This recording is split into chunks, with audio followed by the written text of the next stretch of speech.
warahmatullahi wabarakatuh.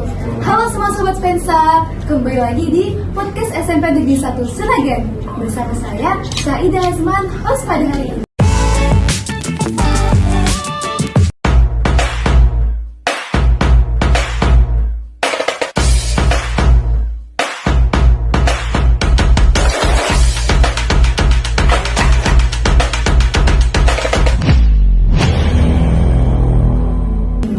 Kali ini kita kedatangan tamu yang sangat spesial. Beliau adalah Bapak PJ Bupati Nagan Raya. Beliau berkesempatan hadir pada hari ini dalam podcast SMP Negeri 1 Senagan untuk sharing dan cerita-cerita bareng kita semua. Untuk itu, tanpa berlama-lama lagi, langsung saja kita berbincang dengan beliau. Selamat pagi Bapak. Selamat siang, Assalamualaikum warahmatullahi wabarakatuh. Apa kabarnya Bapak? Alhamdulillah sehat dan makin semangat setelah sampai di SMP 1 Senagan. Luar biasa. Langsung ke pertanyaan pertama aja Pak. Boleh. Bagaimana kesan pertama Bapak untuk Nagan Raya? Saya takjub ke Nagan Raya itu bukan hanya karena sudah jadi PJ. Beberapa bulan atau hampir setahun yang lalu saya pertama kali tiba di komplek perkantoran Sukamakmur. Apa yang terhampar di hadapan saya setelah sholat di Masjid Kiok adalah sebuah tatanan infrastruktur pusat pemerintahan yang saya pernah melihatnya setelah Kabupaten Bogor di Cibinong, Jawa Barat yang letaknya tak jauh dari Jakarta dan Kota Bogor. Setelah itu yang saya lihat ya di Nagan Raya ini. Artinya Nagan Raya yang berjarak 4,5 jam perjalanan darat dari Banda Aceh memiliki sebuah infrastruktur pusat pemerintahan yang kabupaten lain yang sudah lama terbentuk juga sampai hari ini belum punya. Nah, ini sebuah hasil yang luar biasa dari masyarakat Nagan Raya setelah terbentuk kabupaten pemerintah langsung disusul dengan infrastruktur. Kami kira ini adalah sesuatu yang sangat jauh di depan posisi Nagan Raya. Kita bangga sebagai masyarakat yang memiliki sarana pemerintahan lengkap, jalan luas, penuh dengan hijau daun, yang sebenarnya inilah menjadi fokus pemerintahan model masa depan. Seperti kita tahu, IKN juga berbasis pada green-nya, pada akrab ramah lingkungan. Nah, hari ini kita sebagai penerus daripada gelombang terbentuknya pemerintah Raya adalah menghasilkan sumber daya manusia yang cerdas, yang taat beribadah, yang etos kerjanya tinggi. Maka kita akan membangun di atas Nagan Raya yang sudah terus ini sumber daya manusia yang unggul. Dengan demikian kita akan bisa mencapai keunggulan-keunggulan lain. Kunci keunggulan peradaban adalah sumber daya manusia yang unggul. Dan kami yakin Nagan Raya punya itu.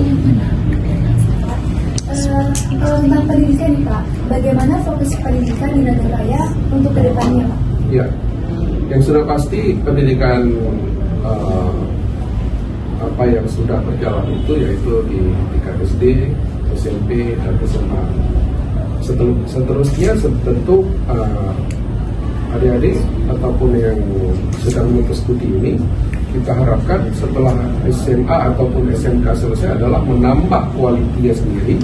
Kalau dia SMK tentu menambah skillnya dengan pendidikan vokasi.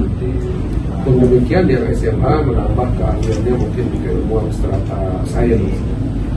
Nah, artinya apa? Setelah mereka menambah keilmuan ini, sebagian besar itu harus membangun kembali Nagan Raya dengan keilmuannya. Oleh karena itu kami mengajak sebanyak mungkin sekarang pemuda-pemuda, anak-anak didik Nagan Raya itu untuk mempertajam skill yang potensi ekonominya ada di Nagan Raya. Misalnya kita penghasil kelapa sawit, maka kita harus mulai menajamkan kematangan kita di manajemennya, di industri hilirnya. Kemudian juga misalnya hal-hal lain yang di Nagan Raya mineral, kita juga harus mulai menajamkan. Dengan demikian saatnya nanti investasi berkembang di sini, maka yang bekerja dan mencari uang depan adalah putra putri Nagan Raya itu sendiri. Kita tidak menjadi penonton, tapi kita adalah pelakunya. Nah, mudah-mudahan kita punya konsep ke arah sana. Kami mengajak kepala sekolah, semua lingkup dinas pendidikan, baik itu pendidikan yang kewenangannya ada di kita Kabupaten Nagan Raya maupun di provinsi atau SMA dan SMK.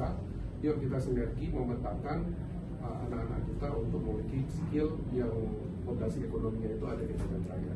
Percayalah, beberapa tahun ke depan Aceh akan dikunjungi oleh para pengunjung disebabkan terhubungnya infrastruktur jalan tol Sumatera. Dengan demikian nanti kita akan mendapatkan imbas ekonomi, tujuan berwisata ke Aceh itu tinggi. Nah, salah satu wisata aja adalah Masjid Giok. Nah, saya kira ini legenda wisata spiritual. Nah, saat itu juga kita harus siap untuk menjadi tuan rumah yang baik. Mereka akan datang sini, akan membelanjakan uangnya, dan kita harus menyediakan apa yang mereka butuhkan. Insya Allah Nagan Raya tidak jauh berbeda Aceh. Saya yakin Masjid Giok adalah salah satu destinasi wisata spiritual dalam skala nasional bahkan internasional untuk negara-negara. Ya harus diambil peran nanti SMP 1 Nagan harus ambil peran. Kalau tidak seperti hari ini ada podcast yang akan menyebarluaskan berita-berita tentang bagaimana kita menatap masa depan. Baik Pak, bagaimana kesan Bapak dengan SMP Negeri 1 Senagan? Luar biasa, jempol. Kalau ada 5 jempol, cuma saya 2. Artinya anakku sekalian, saya sebagai alumni SMP dan kemudian mencintai pendidikan, saya tahu aura mana sekolah yang sedang berproduksi manusia masa depan. Apa yang saya lihat tadi, pertama kali saya datang sini, saya lihat bagaimana Pak Kepala Sekolah memperjuangkan itu anak-anak udah siap harus tampil. Itu bagus sekali. Kita harus memperjuangkan apa yang telah kita tanam, sehingga kita sebagai tim pemimpin harus memperjuangkan kepentingan kolektif. Dan kemudian juga saya perhatikan alumni disampaikan tadi menjadi sukses, anak-anak berpenampilan menarik di olahraga, seni, orkestra, itu memang masih skala kecil, tapi tidak ada hal besar yang tidak dimulai dari yang kecil-kecil. Tidak ada. Sama seperti pohon yang hari ini kita saksikan menjulang tinggi, tidak dimulai dari pohon yang kecil, yang pada saat kecil itu bisa jadi karena kaki orang tanpa sengaja mati pohonnya. Tapi begitu sudah besar, siapa yang matiin dia?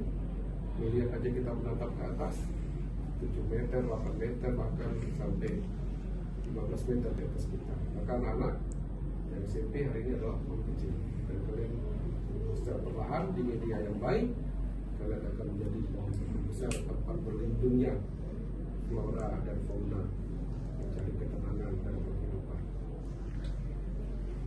Harapan Bapak untuk program podcast di SMP Negeri 1 Senagan ini? Harapan saya terus majukan, kembangkan, schedulkan untuk hadirkan orang-orang sukses. Setiap ada tamu dari provinsi datang ke Nagan, deteksi, undang. Ya, saya yakin nanti Kabak Prokopim kalau memang hadir di sini, Kadisdik, nanti tunggu begitu ada dengar tokoh-tokoh penting, hadirkan walaupun sesaat sini. Dengan demikian, insya Allah podcast ini akan menjadi ruang di mana kalian berinteraksi dengan orang-orang besar dan akan didengar juga oleh seluruh pendengar. Dan podcast ini adalah lagi eranya dia emang nih sekarang, ya lagi era podcast. Banyak para artis-artis besar berpindah untuk mencari aktivitas melalui podcast. Dan luar biasa ini, hormat saya kepada Kadisdik, kepala sekolah, komite, jajaran semuanya, anak-anak, kalian sudah punya podcast dan itu jempolnya 5. Ya. Oke Pak, maka dari itu kami mohon support podcast kami ya Pak, dengan cara kita ajak sama-sama warga masyarakat untuk menonton dan juga subscribe channel kami. Insya Allah, saya nanti pertama subscribe, nanti kasih linknya ya. Jadi saya rasa dengan pertanyaan kita tadi, maka menutup perjumpaan kita pada hari ini. Terima kasih Bapak atas waktunya telah bergabung dengan kami di podcast SMP Negeri 1 Senagan. Ya, terima kasih juga saya kepada seluruh warga besar SMP 1, terutama hari ini yang keluar podcast ini luar biasa. Dan sejak dikabarkan oleh Kadisdik, saya tidak sabar menunggu pagi kapan saya bisa ke sini untuk meresmikan dan sekaligus jadi pembicara pertama di podcast SMP 1 Senagan. Luar biasa, sukses ya. Amin Pak, terima kasih. Oke teman-teman, sampai jumpa di podcast selanjutnya. Jangan lupa subscribe, like, share, and comment ya. See you next time. Assalamualaikum warahmatullahi wabarakatuh. Waalaikumsalam warahmatullahi wabarakatuh.